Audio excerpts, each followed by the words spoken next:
A surprising U-turn from President Trump on Russian President Vladimir Putin. After appeasing Putin for nearly a decade, this week saw Trump pivot. Trump has accused Putin of stringing him along and continuing some of Moscow's biggest bomb attacks on Ukraine, but Trump did not stop there. Trump has announced an arms deal in favor of Ukraine that will see billions of dollars of military equipment that will be purchased by NATO and sent to Ukraine for use on the battlefield.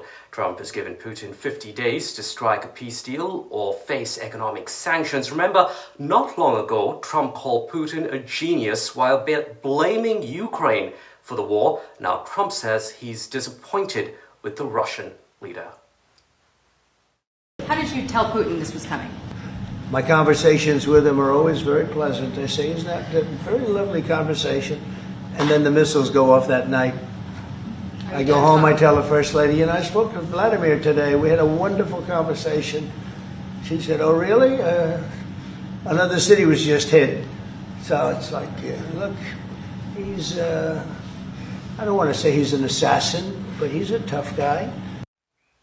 For more, we're now joined by former US Ambassador to NATO, Douglas Lute, for an exclusive interview. Ambassador Lute, thank you very much for your time here. A stunning pivot by Trump. Some say Trump felt perhaps slighted, he's given the Russian leader plenty of chances to stop the war, but Putin keeps dropping those bombs. What do you think happened with Trump's change of heart?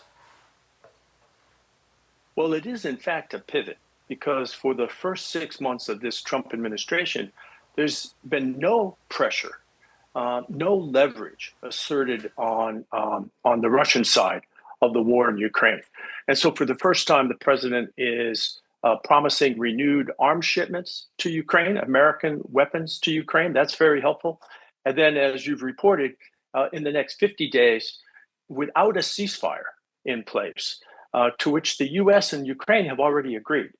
Without a ceasefire in place, the president promised economic sanctions to include sanctions on those who import Russian oil. So this is very, very important leverage. Why is this happening? I think, first of all, Trump really legitimately wants to stop the fighting in Ukraine. So I give him credit for that.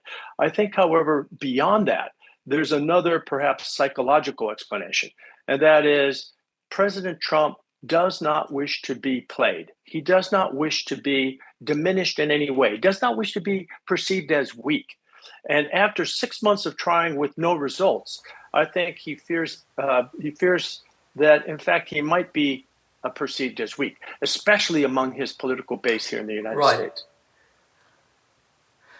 Ambassador Luke, like we've been talking about, Trump has given Russia a 50-day ultimatum, stop the war, face those secondary sanctions, basically tariffs on any country that buy Russian exports, such as China and India, which is mainly oil. Now, really, isn't that tricky, though, a tricky proposition for Trump himself, given the possible impact on crude prices that could spike and, affecting inflation in the US, something that Trump really doesn't want to see?